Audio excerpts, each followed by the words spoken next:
Welcome back to Cottage Talk. I am Russ Goldman. Joining me right now is a very special guest. He's been on the show several times, Benjamin Bloom.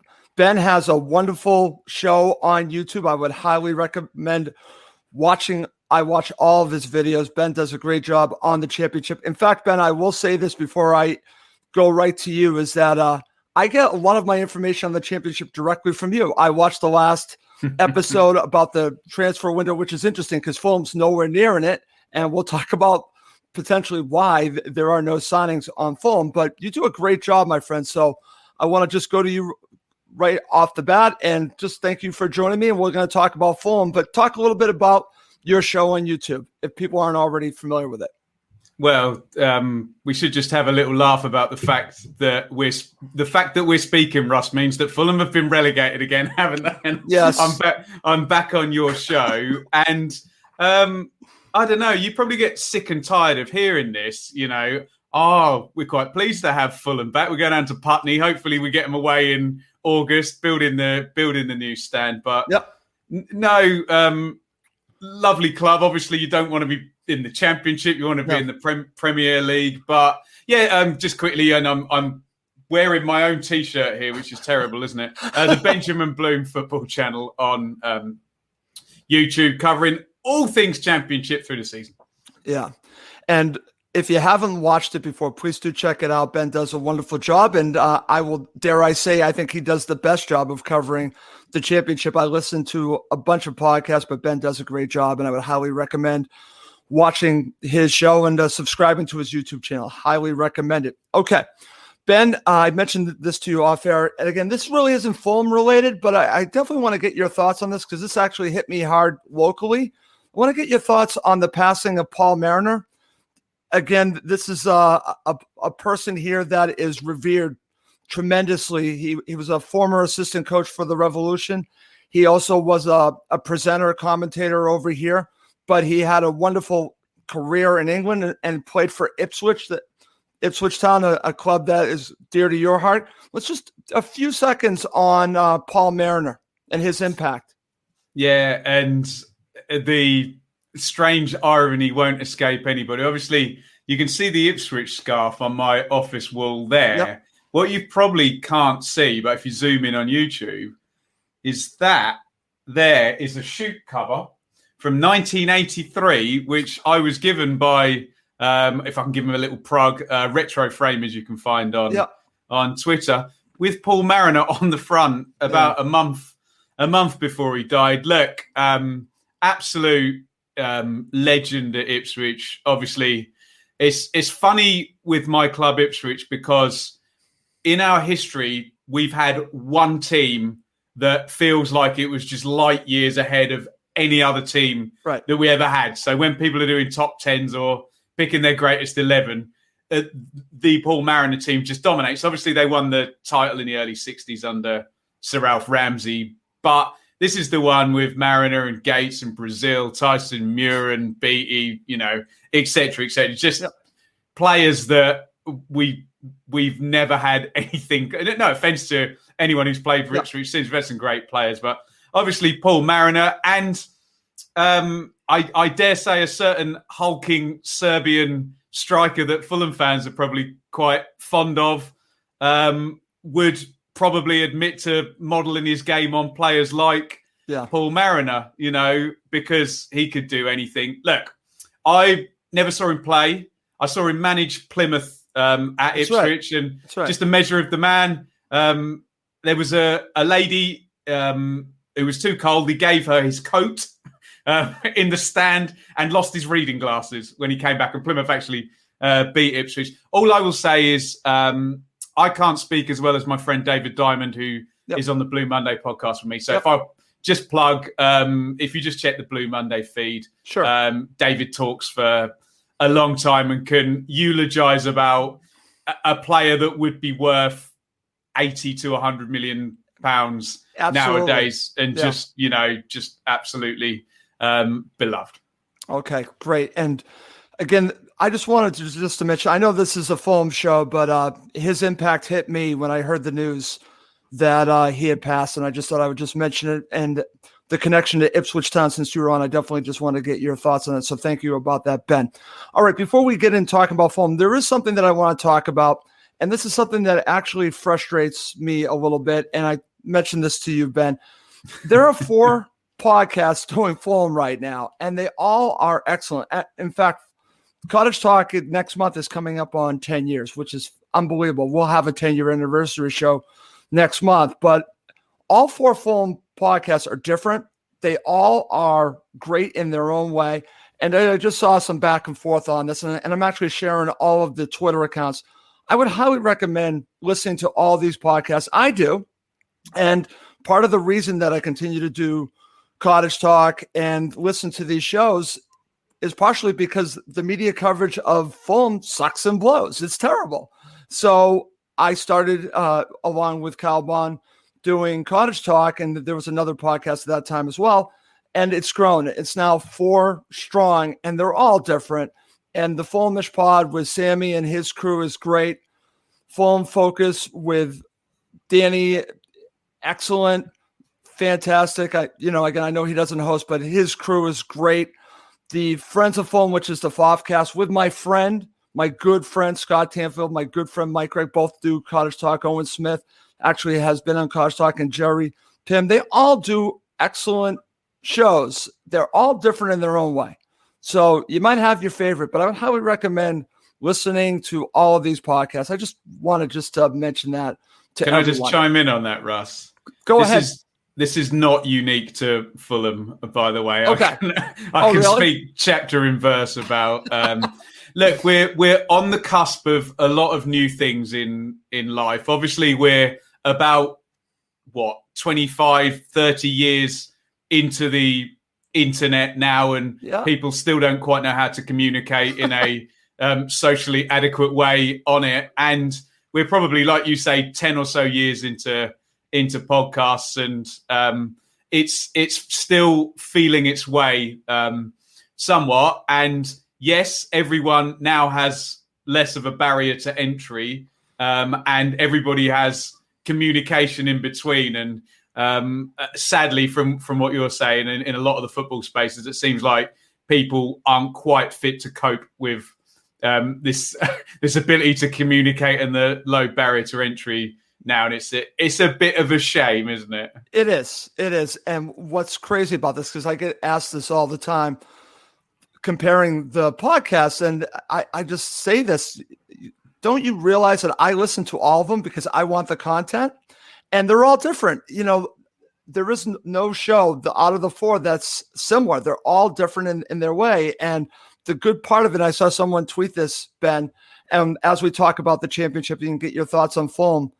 It's all by Fulham supporters who care about the club. And that's why you're getting their view, and all different types of views. You're getting a real, I want to say, a no-holds-barred view on the Fofcast. Again, they don't hold back. Sammy's podcast with Fulhamish Pod, the Fulhamish podcast is fantastic, the way they do. And then, of course, the guys at Fulham Focus, really do an excellent job as well. And they're all different, but they're all needed, Ben. Like you said, we're still early on, if you want to look at it in podcasts, but they're all needed because I am missing content on Fulham. Partially, I wanted to do this show with you because I want content on Fulham. And as ever in these things, the cream will rise, won't it? And the people will download and listen to what they want. Unfortunately, people get a little bit competitive and sometimes a little bit confrontational, don't they? And let's be honest, a lot of the people who are hosting podcasts now, me, we're not media trained. Do you know what I mean? We're just fans, and sadly, some people fall into that bracket of not quite being able to keep things calm and understand that they have a brand, and you want to be doing a podcast next year and the year after and the year after. Don't wind everybody up. Is the answer. Totally agree, Ben. Totally agree. Well, thank you for your thoughts on that. But let's now focus, as the show will now turn to just strictly about Fulham. And Ben, you and I were talking about this. You mentioned this early on. It's like, well, you wouldn't be on the show if Fulham didn't get relegated again. So actually, I'm gonna take that off for just a second. But I just want to get your thoughts, Ben, just in general, on why you think Fulham got relegated again. And I know you followed them last season, so just your overall thoughts on Fulham's return to the championship and why. So probably 3 or 4 things compounding, as with all relegated teams. There's never one thing, is it? So the first thing I would look at is the lineage from Championship to Premier League, and the continuity not being strong enough between, because let's be honest, the Championship team was pretty much bombed out by about, you'd know better than me, 10 games in. And, it was Rodak, Hector, Ream, Bryan, Adebayo. Even if you told me Kenny and Mitrovic would not be in the Fulham team, I would be so surprised. Now, obviously, if there's a Fulham fan listening thinking, well, okay, Ben, those players weren't good enough, fine, but you're going to suffer from the lack of continuity through. And the teams that tend to do best migrating Championship to Premier League tend to tweak rather than completely tear it up, don't they? And yes, Lookman, very good. Anderson, very good. Areola, very good. Loftus-Cheek, potentially very good. All looks good on paper, all on loan. So I think the lack of continuity was a big thing. And then probably the thing that Fulham fans were often asking me during the Championship season, saying, oh, okay, we're at the top of the league and we're competitive, but I feel there's another gear, there's another speed to this football. A few more chances could be created. And I think that parlayed then into the Premier League. And I totally agree. I know it's on your agenda, Russ. You need the lineage through from owner, director of football, manager, team. So although, most fans love going to Fulham, like the club, et cetera, a few things not quite joining up. Last reason, Sean Dyche, Steve Bruce, Graham Potter, they know how to get to 36 to 39 points, don't they? They don't care about playing 3 holding midfielders in a game away at West Brom or something. They get to 39 points, don't they? And so I think those things sort of all compounded. Is that kind of where you're at? Yeah, and that's kind of where we're going to head here, Ben, because when I'm looking at it, we'll talk about Scott Parker in just a few minutes and Marco Silva. We'll talk about the head coaches of Fulham. Again, one has departed and one has now come. But the crux of it, and this is what I really wanted to focus on now, is we talk about Fulham being relegated, and the management structure has something to do with that. But again, let's just talk about this because, again, Tony Khan himself said, has said, he'd be fine. A few couples, I think maybe a year or two ago, talk about being a yo-yo club. Well, Fulham are a yo-yo club. So we have to ask ourselves, why are they a yo-yo club? You talked about the team in the Championship. Well, when we talk about later on in the show, we're going to talk about the players because, again, I think that on paper, Fulham have a team that can actually win the Championship. But the bigger question for me will be, yes, they can win the Championship, but what happens if they get promoted again and they continue this yo-yo situation that they have? Are there enough players in this team, Premier League quality? And we'll talk about that in a bit because I'm going to ask you the level of a lot of these players. I thought that would be kind of fun.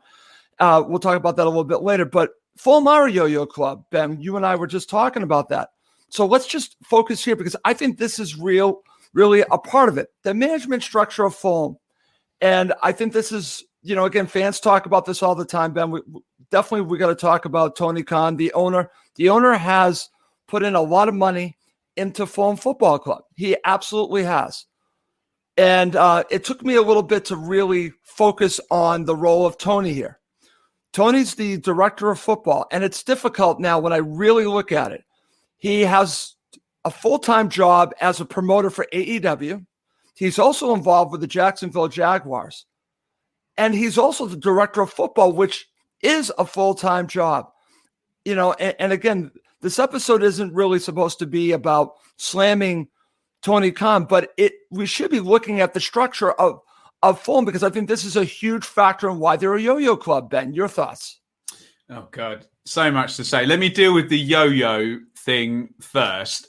And the first problem with the yo-yo thing is not actually a Fulham problem. It's a distribution of wealth in English football problem. Okay. It's the fact that it's rewarding to be a yo-yo club. And followers of mine, and I can see a few in the chat there, are probably sick to death of me mentioning the dreaded parachute payments. But unfortunately, we have a system where we have some tiers. We have Champions League money. Amazing. Brilliantly. Get it if you can. Premier League money. Incredible. If you're getting that Premier League money, you are in the elite in world football. And then we have the parachute money, which is paid to a relegated team. And then we have everybody else. And that's where the cliff edge. So unfortunately, at the moment, English football, the cliff edge is just underneath where the yo-yo teams, and let's name names, and all great clubs, West Brom, Norwich, Fulham, Hull in previous years, they're above the waterline. So if I'm the owner of those clubs, rule number one, I am in the haves and not the haves-nots, as long as I've got, even if it's Premier League money for 1 year and parachute money for 2 years, and Premier League money for 1 year and parachute money for 2 years, I'm in the haves. That's okay compared to everybody else who gets 7 million quid TV money and 13 million losses on the FFP, as opposed to 45, which, and again, I'm not taking a shot at Fulham or Sheffield United or West Brom.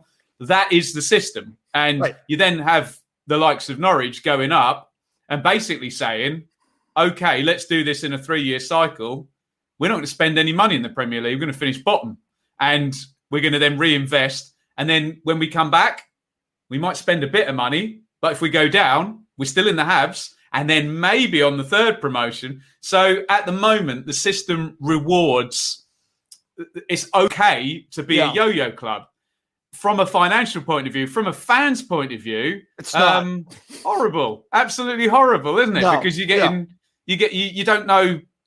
And honestly, I feel sorry for the fans of these clubs per se, because they don't know what they're watching. They're overly smug in the Championship, and then we've got no money in the Premier League, and kind of don't really know what it is that they support. So that would be my suggestion in terms of the actual yo-yo club. That put it this way: would you rather be Fulham than Derby, or Forest, or Sheffield Wednesday, or my club Ipswich, who spent years trying to compete and then, in the end, slow death?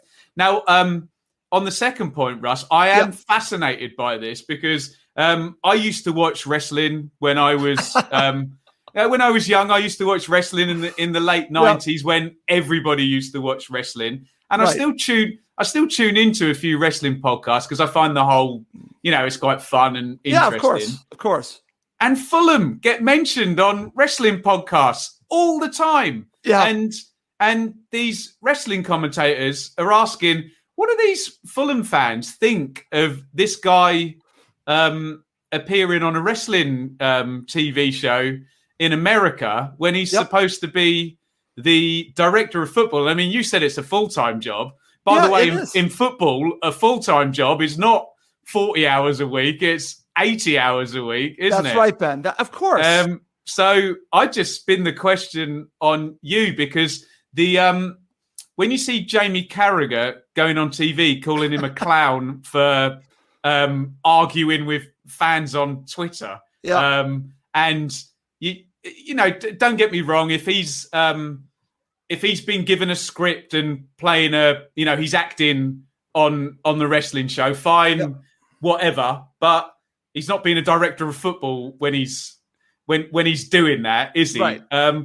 And there's a bit of a sense that, he's people are suspicious of him, and at worst, laughing at him. I think. What's your view from the inside? Well, what's interesting about this, and I will say this, I believe Tony believes he could do all three jobs equally.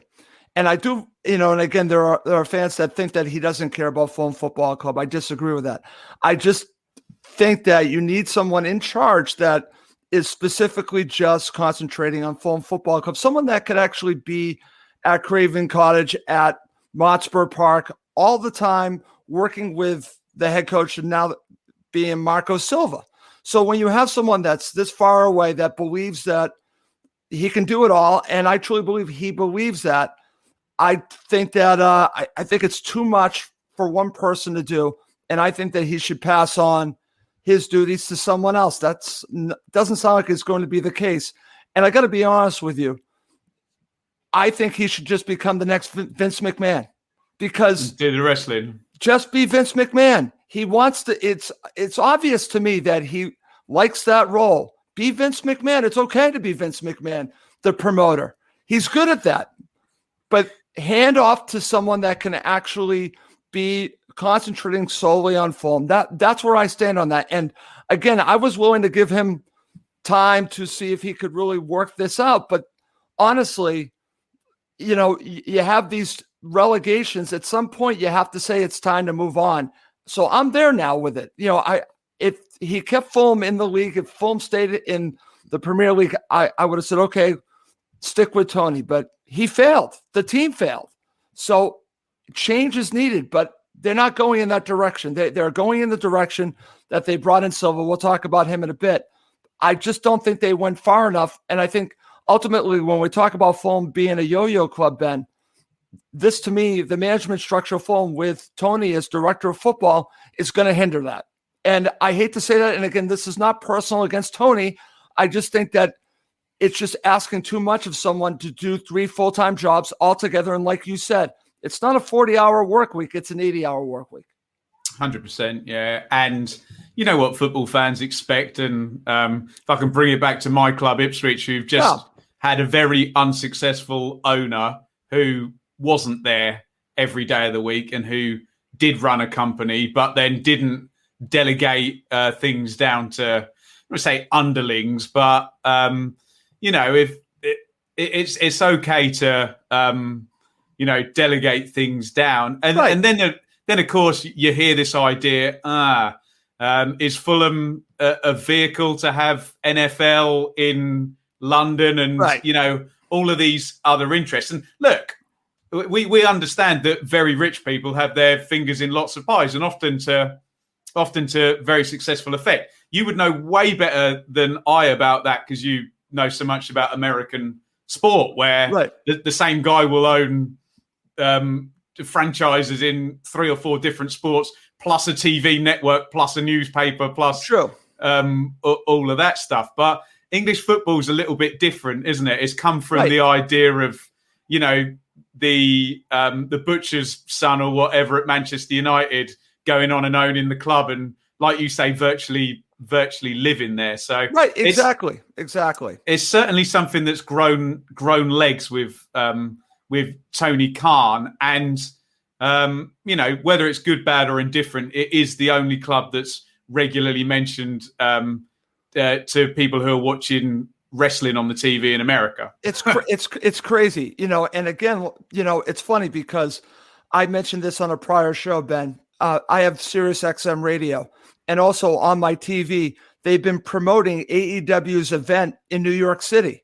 Tony's all over my TV. He's all over my radio, and it has nothing to do with Fulham. It has to do with AEW. And I'm thinking, concentrate on that, Tony. Concentrate on that. And to your point, Ben, you're talking about American owners buying multiple sports teams. That's common. I'll even use Liverpool as an example. John Henry doesn't make the decisions ultimately, yes, he owns Liverpool, but he has a team in Liverpool running Liverpool. So again, why doesn't Fulham have a similar structure where you can own the team, but you pass it on to people that actually are concentrating solely on your team. And Tony feels that he can do all three. And again, I don't know. It hasn't worked out. It hasn't worked out. And I wish that he would just concentrate on AEW. But it is what it is. And I think, and again, I think it's a factor in why Fulham are a yo-yo club, going back to that. But you brought up a good point about the money. I think there's something else going on with Fulham there, Ben. In what respect? Meaning that the fact that you have Tony in charge of basically shopping for the groceries, as we would say over here, picking the players, and he is again concentrating on two other ventures, and it's difficult to get all three done at the same time. And the ridiculous thing, Russ, is we're talking about a family that's worth literally billions, literally billions. That should be the biggest asset you can possibly have in football, isn't it? Independent wealth to bail you out of any situation. But like you suggested, if it's I was going to say third or fourth, it doesn't even matter. If it's not first on your priority to-do list, then how competitive English football is. Exactly. You'll get chewed up and spat out by somebody who has got it first on their priority list. Yeah, absolutely. Okay. Well, let's move on, and let's now talk about the situation at head coach, because, again, I first want to go and get your thoughts on the departure of Scott Parker. And what's interesting is I'm going to go back 2 seasons with you, Ben. I remember having you on after the Blackburn match, and you were there at Craven Cottage, and I think you, like myself, were expecting to see something similar from what we saw into Slavica Jokanovic. We did not see that for that entire season. In fact, we started to see something that got phrased Parker ball. So I want to get your thoughts, because, again, I was ready to move on from Scott Parker, partially because I wanted to see a more entertaining brand of football, and I also wanted to see someone that was more proactive instead of reactive. And Parker could end up being a very good manager at Bournemouth and further along in his career. But I was ready to move on from him. I'm curious your thoughts about Parker's time at Fulham and him moving to Bournemouth.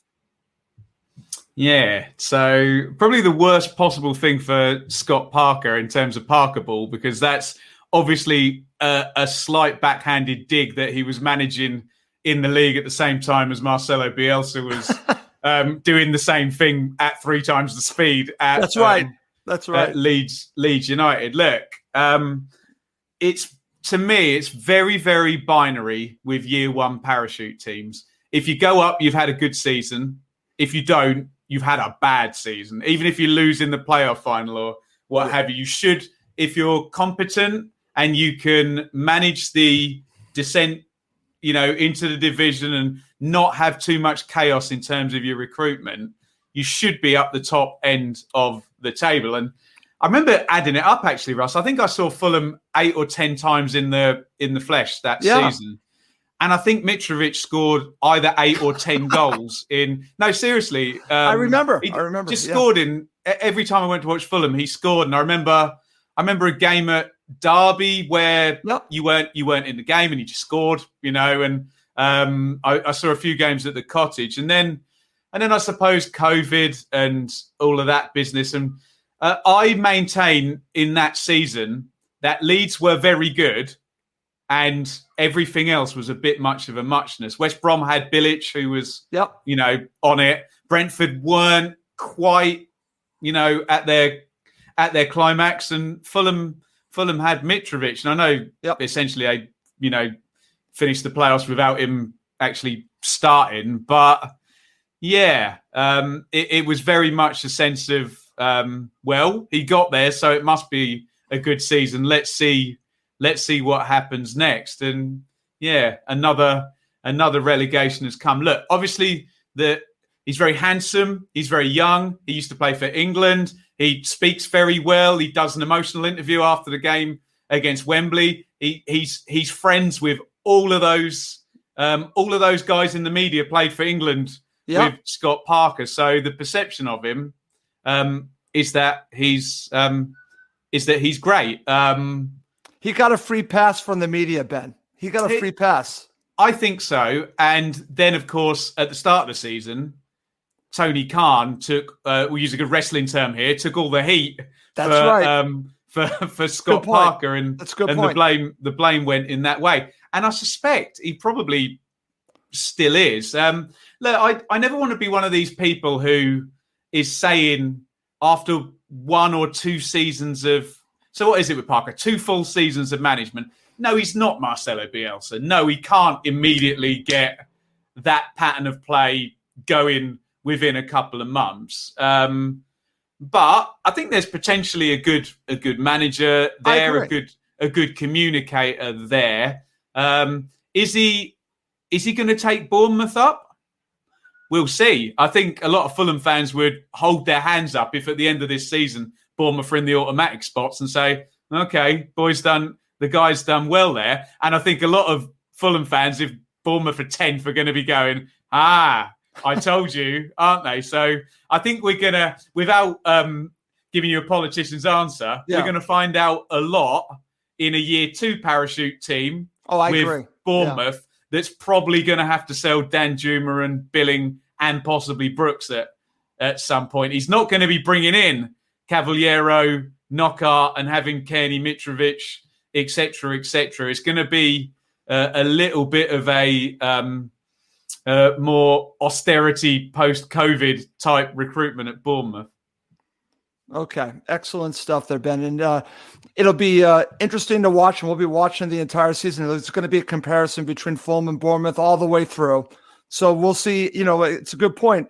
We should have I guess you could say, a winner by the end of the year. Who won? Fulham or Parker? We'll certainly know more. And just to make a comparison, Russ, and I was giving Norwich fans this comparison all last season. Yep. Bournemouth went down in a not good financial state and sold Wilson, Ramsdale, and Ake immediately. Yep. And I've spoken with Norwich fans about this. That would have been the equivalent of them selling Pukki, Buendia, and Aarons at the start of the season. Norwich, of course, would not have won the league and probably not have got promoted. That's right. Had they sold those players. Fulham were not in that position when Scott Parker was there. He had Kearney, he had Mitrovic, and then Knockaert and Cavaleiro. Okay, he didn't get the best out of them, but were both promoted players before. So this is a harder job that Scott Parker has got now, totally Bournemouth 21-22, than Fulham 19-20 with Mitrovic. Totally agree. He's got, and again, based on what I've been reading and listening, he likes the situation that he's going into. So, like I said, best of luck to him. But you just brought up a good point. He might not have the same types of players that he had 2 seasons prior, and it'll be interesting to see how things work out. But let's move on. Let's talk about the new Fulham head coach, Marco Silva. And you and I were talking about off air that, and again, I've had a chance to really dive into Silva and his style of play. And, and again, a lot of Fulham supporters are happy that we're going back to a more expansive style of play. So not the same as Slavisa, but a more entertaining style. And, it should be fun for Fulham supporters. Is he the right fit? Only time will tell. But, it's funny when I look at it, Ben, one of the things that I noticed is that some of his teams have started off pretty good. Fulham seasons, I was trying to think about it. Has there been, in the time I've watched Fulham since 2007, have they gotten off to a good start? I can't remember one. I tell you what, when John Tigana was the manager, they virtually won the league by September, hadn't they? Exactly. Could this be a situation where we're going back to that? Oh, I certainly hope so. But listen, I'm encouraged so far of what I've been reading and listening to. And also I had a good conversation with Richard Buxton, who covered him at Everton. I'm starting to feel pretty good about the appointment of Silva. But again, if you look at his record, he's been at several teams now, and he's moved on to several teams. So what are your thoughts? I actually watched your video. I would highly recommend Fulham supporters watching Ben's video as he talks about Silva. Your thoughts? Yeah, I wouldn't profess to have the knowledge that you've probably got since you've done the extra research, and that Richard Buxton, who had him at Everton for a year and a half, had. From what I can tell, the guy is obviously charismatic, obviously interviews very well. He was very well loved at Hull, but ultimately they were relegated, which is a very binary way to look at it. I think he came in halfway through a season and then they came close to surviving, but didn't. Yeah. I think he started very well at Watford, but then made kissy faces to Everton midway through a season, which you probably won't like to hear. But people change and people learn as they get older, and perhaps this Marco Silva is going to be saying, "Oh, okay, well, maybe I had a crack at the Premier League, and maybe I should, enjoy what I've got." And I believe the first season at Everton was very good. So, look, in theory, which the Championship has absolutely no respect for whatsoever, in theory, it's a Premier League level manager managing a club that's been in the Premier League twice in the last 3 years, with a load of players that have been in the Premier League twice in the last 3 years, a load of players that have been promoted from this division, and 5 times more broadcast income than 66% of the teams in the Championship. On paper, easy, but come on, Nothing's easy.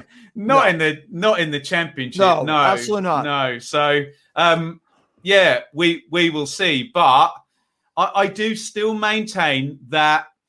And okay, we have to caveat it with all we've just said about the ownership and the recruitment.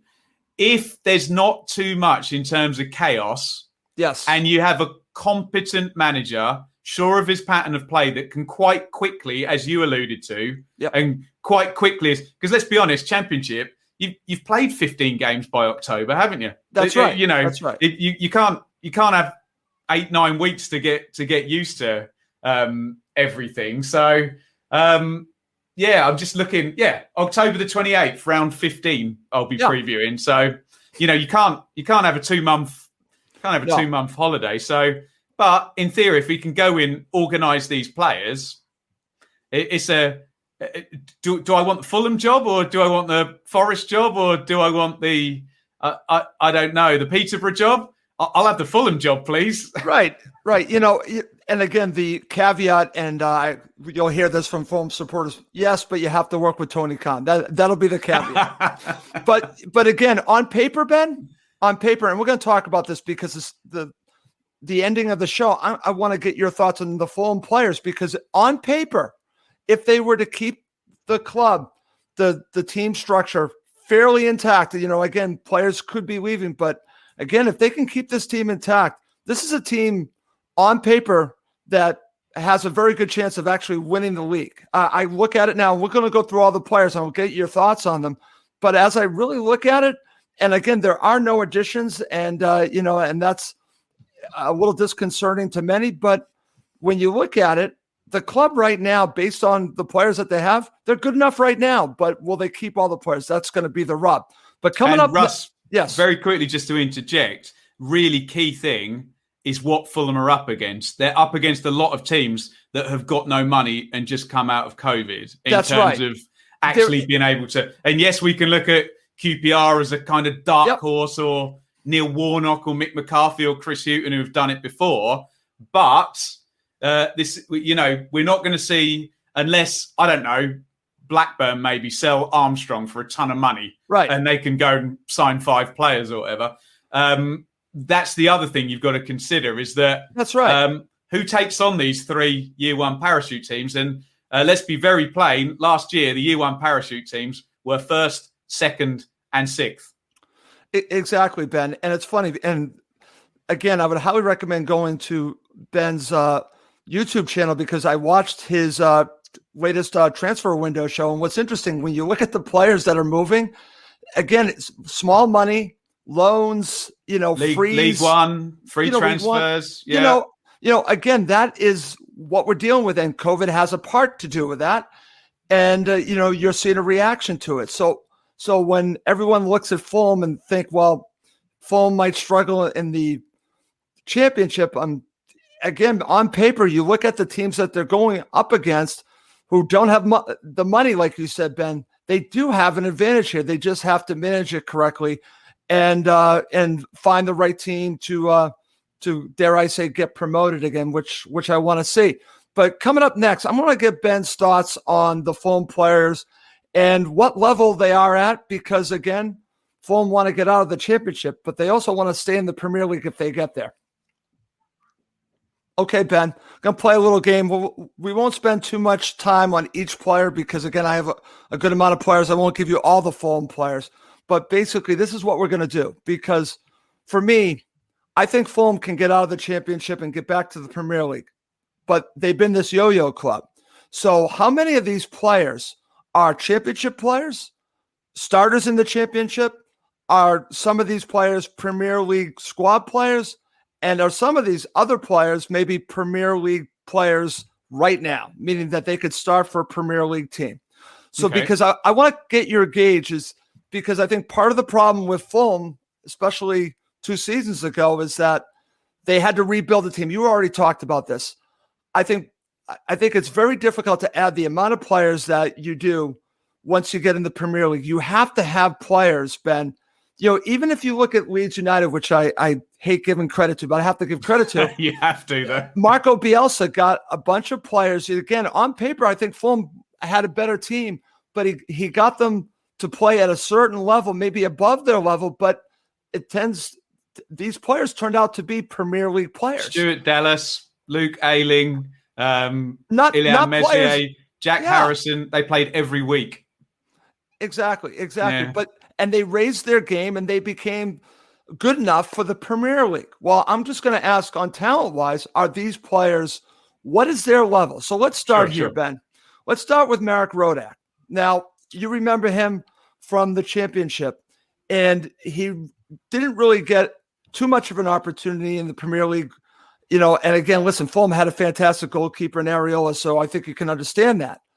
But on the time that you've had a chance to look at Rodak, where do you see his level? Can he be a Premier League goalkeeper?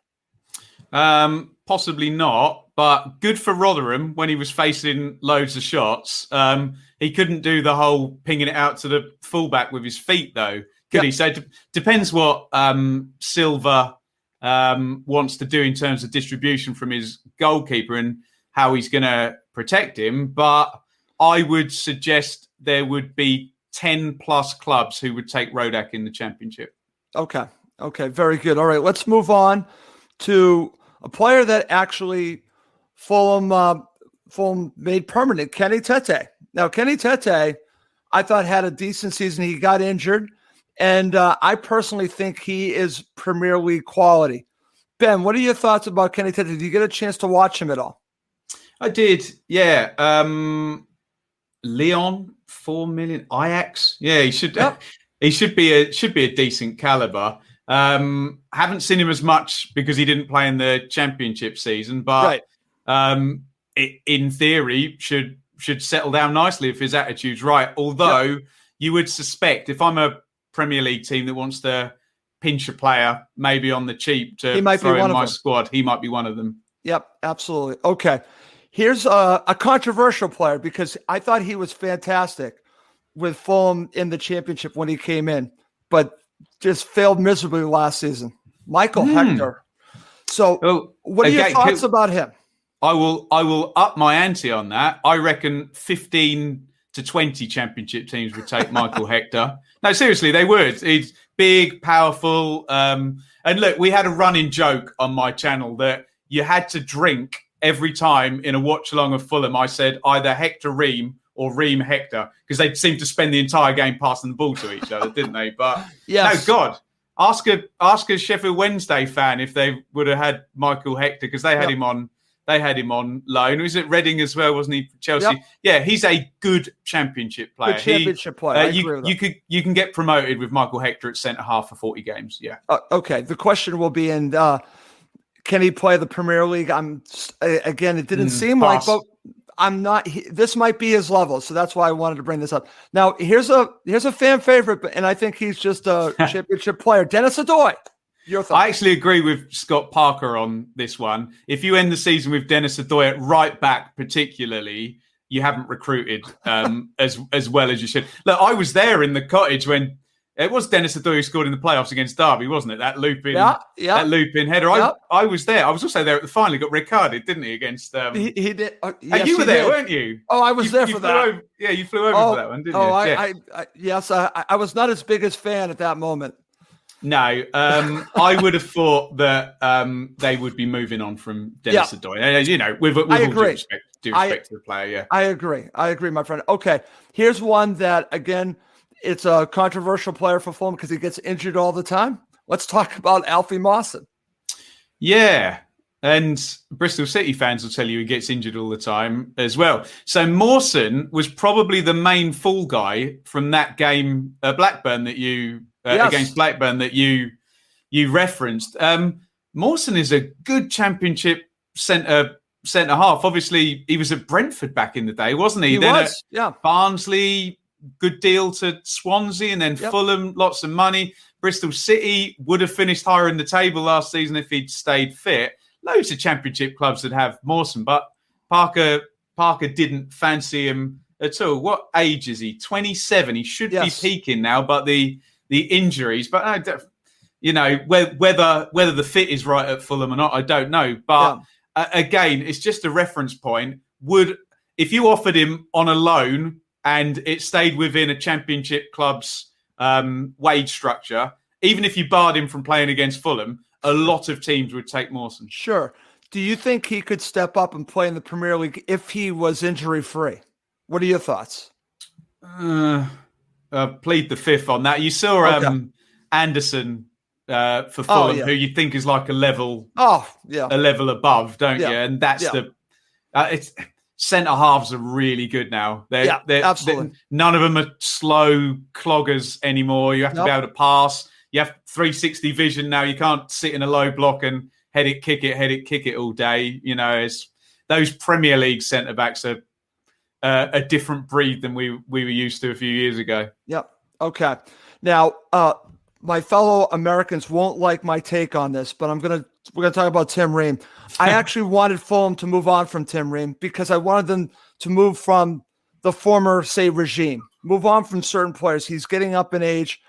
I understand having someone with experience on there, but I also think it's a crutch that you can fall back on Tim Ream. And Tim Ream has shown to me that he's just not a Premier League level player. He is where he is right now in the Championship. Could he do a job in the Championship? Yes. But I'm actually disappointed that they didn't part ways, you know. And again, I believe Tim Ream has done an excellent job at Fulham. I just think that it was time to move on. What are your thoughts about Tim Ream? No, I think you've nailed it. I suspect if the lineage had been that you were having the same manager last season as this season, they'd have probably, you know, those kind of deals don't get done when you know the manager's leaving because you let the new guy come in and have a look. But again, you mentioned a very good point earlier. If you're getting promoted with a 33-year-old Dennis Adoya and Tim Ream, that doesn't bode well. No, you're in trouble. Said, well, what do you do? What do you do next season? Because you're just going to bomb them out again. So, but you know, if I'm say Houghton at Forest, I reckon I can finish in the top 10 with Tim Ream at centre back. Yeah. No, listen, I'm not going to disagree with that. Okay, now there's been transfer speculation with this player, and I actually truly believe he is a Premier League quality player. And I think he's going to just go up as he gets more experience. What are your thoughts on Tosin Adarabioyo? Yeah, I like him a lot. Obviously, we've on the channel, we've covered him now at Blackburn. That's right. West Brom, it didn't really work out because he kept getting put at fullback. But there's definitely something there with Adarabioyo, isn't there? Because he's only 23, schooled at Man City. There's a few clubs been linked with him. I think ultimately, he's a Premier League player. Yeah. Okay. Now, here's a player that, again, it's very interesting because he is a very good crosser of the ball. He's good going forward. I think he has some deficiencies, as I'll say, defensively. What are your thoughts on Joe Bryan? He did left back or wing back, he'd get in most Championship teams, wouldn't he? You know, if you like Mick McCarthy's just taken Ryan Giles on loan from Wolves, he'd take Joe Bryan all day at someone like Cardiff. So he just got bombed out, and I think Anthony Robinson's better. Is the issue for Joe Bryan. Okay, and that will lead me to ask you about Anthony Robinson, because it's funny. I remember him at Wigan, and I just think that this young player has only scratched the surface. Ben, I know fans last season, thought that he regressed as the season went on, and that's true. That is true. He got that red card against Chelsea, and everything went down from that. But I just think he has huge potential if he can work on his crossing. I think Anthony Robinson could be a starter in the Premier League, whether it with Fulham or someone else. Yeah, I like Robinson a lot. Obviously, I've got a bit of a dog in the fight here because Paul Cook is now the Ipswich manager who had him at Wigan, of course. And we see it quite a lot now where the career path often, and you need to take someone like Harrison Reed and say the same, and Tosin Adarabioyo, you get schooled at the big club or the high-level Premier League club. You might not get in, but often, it's one transfer down and a couple of clubs and you're back up there. And fullback, 23, I think I just looked up. And he was brilliant in a high-energy attacking 4-2-3-1 at Wigan. Yeah. I think they had Reece James on loan on the other side, so pretty decent couple of fullbacks there in Championship terms. But no, I like Robinson a lot. Okay, very good. All right, let's now head to the midfield, and let's talk about Tom Cairney. And it's funny because I remember, I want to say 3 or 4 years ago, there was a comparison between Maddison and Cairney. Who's better? Well, I think we know who won that battle, but I think part of it has to do with Cairney's injuries and overall, I mean, is he a Premier League quality player? The jury might still be out on Cairney. I know where he is in this level. He's extremely effective, Ben. Do you think Cairney is a starter in the Premier League? I'm curious your view on this. He's now starting to get up in age. Can I answer a different question? Because my number for the amount of Championship clubs that would take Tom Cairney is 24. Oh, of course. Because they would, and I'm sure Mr. Jukanovic will be trying to do some kind of deal if he can. Sure. Yeah. Exactly. Now he has dominated the Championship. Is he? I don't know. Is he mobile enough? I don't know. I think that's the problem for the Premier League. I think that's the issue. Yeah. It's just never worked, and he's now 30. But could he become a Ollie Norwood type figure where teams that want to get promoted sign him and get promoted, basically? But I mean, you'll know better than me what happened last season. Yeah. And again, if you told me the starting 11, what would end the season for Fulham was what it was, I would have been, what? So no, but Tom Cairney at Championship level will carve up the league and has done now the last 3 times he's been in the league. And I have watched my team play against Tom Cairney and get absolutely nowhere near him on several occasions. I remember, Ben. I remember. All right. Here's another player that, again, there is some Premier League interest, and there should be. But I have a feeling he might stay with Fulham. What are your thoughts on Harrison Reed? He grew into the role at Fulham 2 seasons ago where he really got the opportunity. And I actually remember him going back to that Blackburn match. That's the first time I really got a look at Harrison Reed, I believe. And then last season, he really, I thought, stepped up and showed me that he is a Premier League player. What are your thoughts of Reed? Yeah, I think I agree with you. Top Championship player now, and could probably do a job somewhere 20 to 12 in the Premier League. And again, the same journey we talked about, Adebayo, Robinson, etc. Come down. Good player, and also he won over Parker, which you're telling me was quite hard to do. So yeah, exactly. Okay, just to speed things up a little bit, we're not going to mention all the players. Here's one, again, you actually mentioned on your show because I think you were expecting to leave. Again, he's been in training. Oh, so that's a Premier League player, that is. He's a Premier League player. The question is, what will Fulham do with they won't Andre be able to Frank and Gisa? They won't be able to afford to keep him. Surely he'll be loaned out to Turkey or sold to the Premier League. Or I mean, I dread to think what wage he's on, but his ball carrying numbers were supremely good, even in a not very good Fulham team.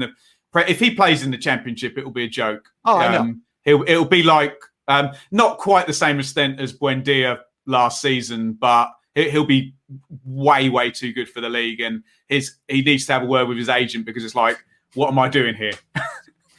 I need to be, unless, obviously no one could come in for him, but yeah. Okay. Now he's very good. Yeah. Now, here's a player you might not be familiar with, but part of the problem I think Fulham are having is that they're not really leading enough on their academy. Here's a player I think has a lot of promise. I hope you see him a lot this year, Ben. Fabio Carvalho. Well, now, you saw him a little bit. Yeah, it's very funny. You should ask about Fabio Carvalho, Russ, because I may well have recorded my 10 youngsters to watch in the Championship this season video this morning, which hasn't actually yet gone up. And I've probably just given away one of the players who's going to be. Now, I would be looking for 20 to 30 games from Carvalho. The comparison I would make is Michael Elise, not in terms of the type of player we had at Reading, and unfortunately, for Michael Elise, not unfortunately really, but John Swift got injured and he ended up playing virtually 40 games. But get him in. He'll be a decent. You've got to create stars, haven't you? And he could be one of them. He's going to have a lot of minutes, I think. Absolutely. Okay. Just to finish up. And look out for that video that I'll put up later today. please watch Ben's video where he will be actually highlighting Fabio Carvalho. Maybe. Okay. Quickly on these two players. I'll give you both of them at the same time. Anthony Knockaert and Ivan Cavaleiro. Now, again, Fulham fans did not want to see Ivan Cavaleiro play as much as he did in the Premier League. And it's funny because I go back a couple seasons ago where we had a gentleman on who is a fan of Wolves. He warned us about Cavaleiro. They loved him, but they were concerned that he might not be the player that we were thinking we were going to get. He turned out to be less than what Fulham thought they were going to get. So what are your thoughts about Cavaleiro and Knockaert? Because I think they have shown me that they're good Championship players. Maybe that's their level. I think you've undersold Knockaert, because I think for Brighton, I think he was the best player in the league. Okay, that was 2016-17, but that was, and again, it's given the players the tools to succeed. And Parker played this slow build-up. And what you can say about Nuno at Wolves and Houghton at Brighton with both of these players was that they kept a solid defence, but they gave support quickly, dynamically, got the ball to these guys. And Parker's football Parker wanted Knockaert to be Grealish or something, didn't he? Right. So do you think that potentially Knockaert and Silva, Knockaert and Cavaleiro might play to their strengths under Silva? We might see different players with them.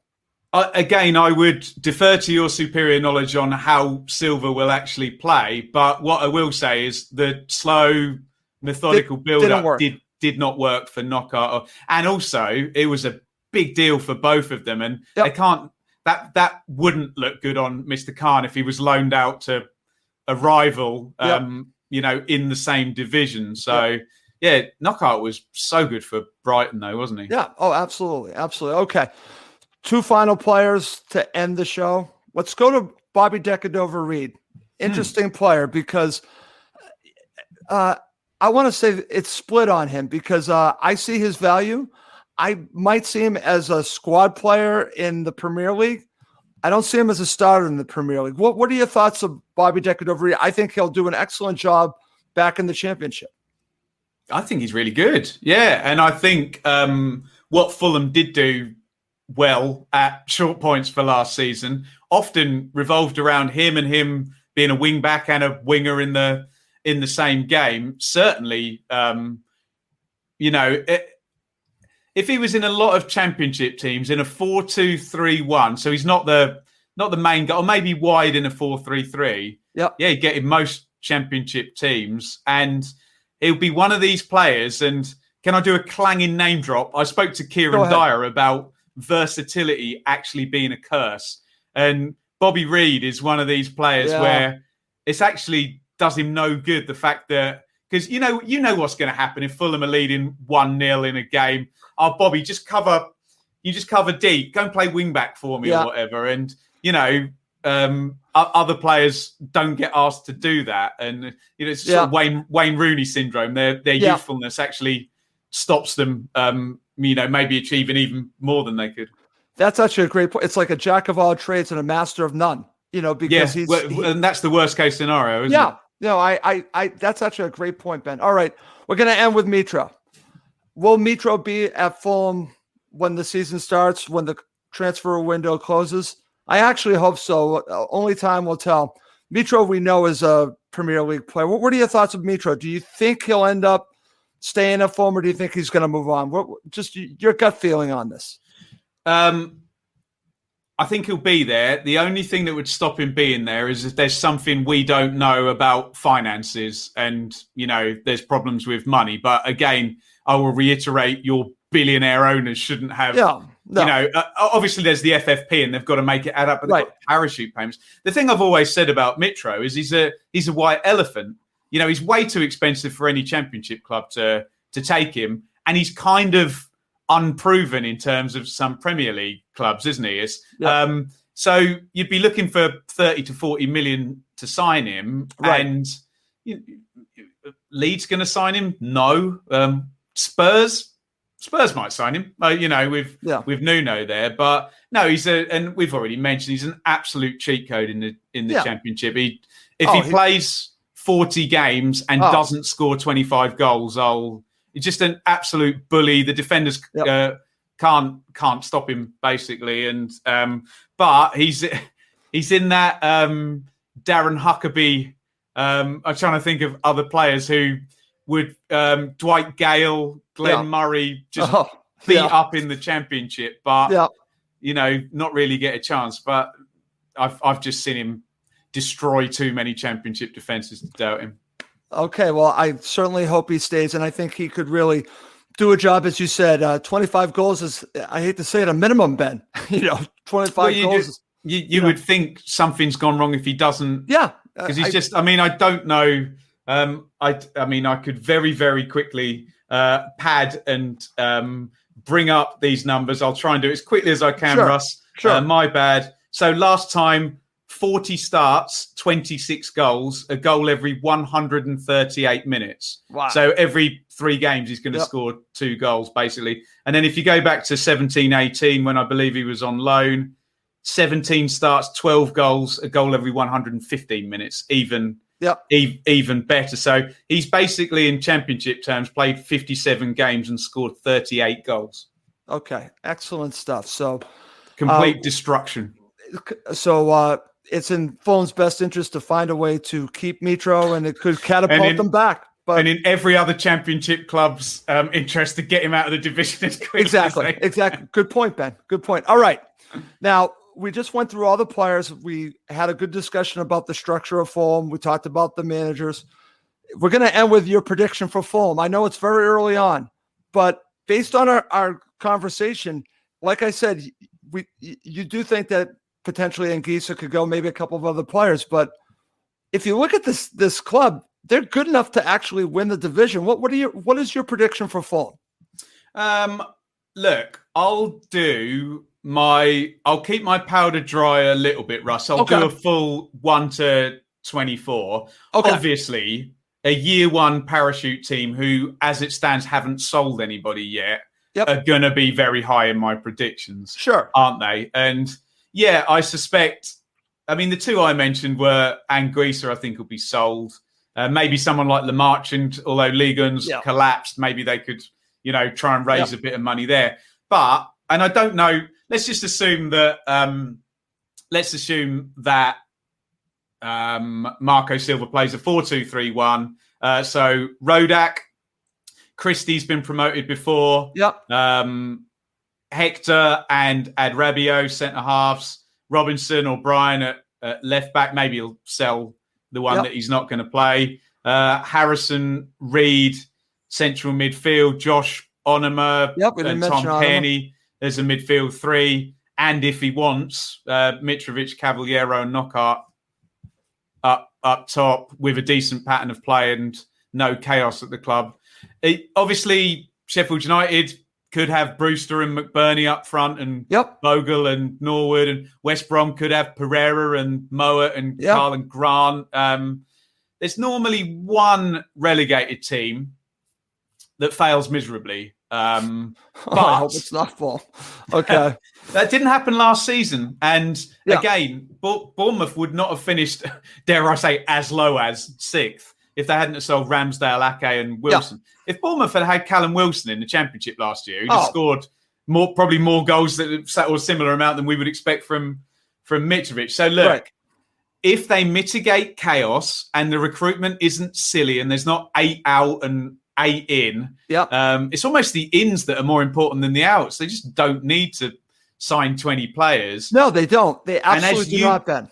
As you pointed out, they need to either build stars or sign a player that will play in the Premier League if they do get promoted. That should be the market. But it's a bit of a broken market where there's not a lot of money flying around at the moment. And maybe if you do get 20 million quid for Anguissa, that goes in the bank rather than get spent, doesn't it? Right. And that's the situation with me. And listen, I understand all the talk about it. Anguissa's too good for this level. And I agree that, and again, more than likely that someone will come in for him and they'll sell him. But I would try not to, because like you said, Ben, is the money worth it at this point? Are you going to reinvest the money? I don't know at this point, the way the market is and, the way the transfers are going to be. So, Russ, I had a real light bulb moment. I was speaking to a Norwich journalist last year. Okay. And we were talking about Buendia. And we talked about Buendia's value versus Buendia's value to Norwich. And see, that's my point. There's a very sensible argument to say that a player that pretty much, Mitrovic or Buendia, Abraham at Aston Villa, a player that pretty much guarantees you're going to finish in the playoffs. It's more valuable to keep. It's worth £100 million because of the TV money you're going to earn on the back end. Whereas Anguissa's value to Lyon or PSG or whoever, PSG aren't going to sign him, I know, is £20 million.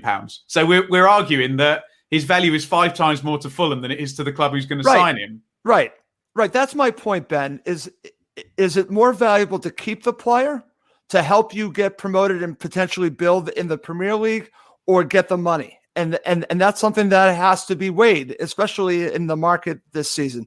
Listen, we do have to wrap this up. Before we go, I do want to mention Ben has already teased a little bit his upcoming video, which will highlight Fabio Carvalho. I'm just kidding, Ben.